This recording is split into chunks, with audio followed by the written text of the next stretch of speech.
టీడీపీలోకి వచ్చి జనసేనలో కావచ్చు, ఇప్పుడున్న ఎమ్మెల్యేలు మంత్రులు అందరిలో కల్లా ఒక వ్యక్తిని, ఒక ఎమ్మెల్యే గారి గురించి చెప్పాలనుకున్నాను నేను. నిజాయితీ గల ఎమ్మెల్యే అయినా అని చెప్తాను నేను. ఎవరా ఎమ్మెల్యే? అంత నిజాయితీ పరుడు ఎవరో నీకెందుకు అనిపించింది అని చాలామందికి సందేహాలు రావచ్చు. కాబట్టి ఆయన మాట్లాడిన మాటలు విన్న తర్వాత అసలు విషయంలోకి వెళ్దాం. నిజాయితీ గల ఎమ్మెల్యే గారు మాట్లాడుతున్నాం. పట్టణంలో ఉన్న ఈ 40 బెల్ట్ షాపుల్ని తీసేయాలంటే ఈ 4 మద్య షాపులు ఎవరైతే ఉన్నారో ఈ 4 మద్య షాపుల లైసెన్స్ వెంటనే రద్దు చేయాలి.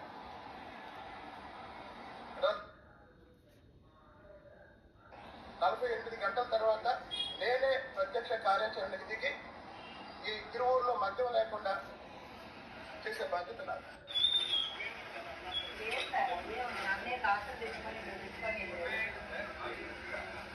ఇప్పుడు తిరువూరు పట్టణంలో అఫీషియల్ గా 4 మద్య షాపులు ఉన్నాయి. నాకు వచ్చిన సమాచారం ప్రకారం ఒక 35 బెల్ట్ షాపులు ఉన్నాయి. ఈ 35 బెల్ట్ షాపులతో పాటు నియోజకవర్గంలో 4 మండలాల్లో మొత్తం 130 దాకా బెల్ట్ షాపులు ఉన్నాయి. ఇప్పుడు ఎదురుగా ఉన్న వైన్ షాప్ వాళ్ళు ఇక్కడ ఒక 5-6 బెల్ట్ షాపులు నడుపుతున్నారు. ముందు ఈ వైన్ షాపుని లైసెన్స్ క్యాన్సిల్ చేయాలి. ఆ తర్వాత తిరువూరు పట్టణంలో విన్నారు కదండి. ఈ మాటలు ఎవరి అంటే కొలికిపూడి శ్రీనివాస్ గారి. కొలికిపూడి శ్రీనివాస్ గారు తిరువూరు ఎమ్మెల్యే. ఆయన మాట్లాడుతున్న మాటలు ఏంటంటే, ఒక తిరువూరు నియోజకవర్గంలోనే 130 దాకా వైన్ షాపులు ఉన్నాయంట. నేను చెప్పట్లేదండి, లేదు ఏదో ప్రతిపక్షంలో ఉన్న వాళ్ళు చెప్పట్లా. అధికార పక్షంలో ఉండే అధికార పక్షానికి సంబంధించిన ఒక ఎమ్మెల్యే, తిరువూరు ఎమ్మెల్యే కొలికిపూడి శ్రీనివాస్ గారు మాట్లాడుతున్న మాటలో విత్ ప్రూఫ్స్తో సహా మాట్లాడుతున్నాడు. ఆయన ఒక పాన్ షాప్ కాడికి వెళ్ళి ఆ పాన్ షాప్లో ఉండే బ్రాండ్ విశేషాలను బయటకు తీసుకొస్తూ ఆయన మాట్లాడుతున్న మాటలు ఏంటంటే కనుక, ఈ 4 మండలాల్లో మొత్తం 135 బెల్ట్ షాపులు ఉన్నాయి.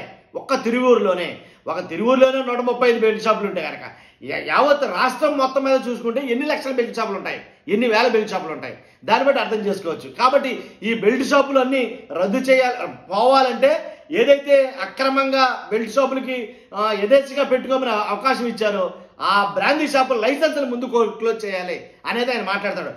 నిజంగా వాస్తవం మాట్లాడాలంటే తిరువూరు ఎమ్మెల్యే ఎవరైతే కొలికిపూడి శ్రీనివాస్ గారు ఉన్నారో ఈయన మాట్లాడిన ప్రతిసారి కూడాను ఎలా అంటే టీడీపీకి లేనిపోయిన తలపోటుగా తీసుకొచ్చాడు ఈయన. అంటే వాస్తవాలు మాట్లాడతాడా అని అంటే కనుక ఇదైతే వాస్తవమే, దాంట్లో ఎలాంటి డౌట్ లేదు. 130 బెల్ట్ షాపులు అంటే అధికారికంగా ఈయనకి వచ్చిన లెక్కల ప్రకారం 130 అయి ఉంటుంది. కానీ అనధికారికంగా ఇంకెన్ని ఉన్నాయో అర్థమైందండి. కాబట్టి ఈ బెల్ట్ షాపులన్నీ వెంటనే రద్దు చేయాలి. అలాగే ఈ బెల్ట్ షాపులు పెట్టుకోవడానికి పర్మిషన్ ఇచ్చినటువంటి ఎవరైతే ఈ బ్రాందీ షాపులు ఉన్నాయో వాటి లైసెన్సులు రద్దు చేయాలి అని అయితే ఆయన మాట్లాడుతున్నారు. అందు గురించి ఆయన అంటాను నేను, తిరువూరు ఏదైతే నియోజకవర్గం ఎమ్మెల్యే ఎవరైతే ఉన్నారో కొలికిపూడి శ్రీనివాస్ గారు నిజాయితీ గల ఎమ్మెల్యే, టీడీపీలో నిజాయితీ పరుడైన ఒక ఎమ్మెల్యే అని మాత్రం నేను చెప్తాను. కాబట్టి మీ అభిప్రాయం అంటే కామెంట్ రూపంలో తెలియజేయండి. ఫస్ట్ లైక్ చేయండి ఈ వీడియోని, కొత్తగా మన ఛానల్ చూస్తే పక్కాగా సబ్స్క్రైబ్ చేయండి. Thank you very much.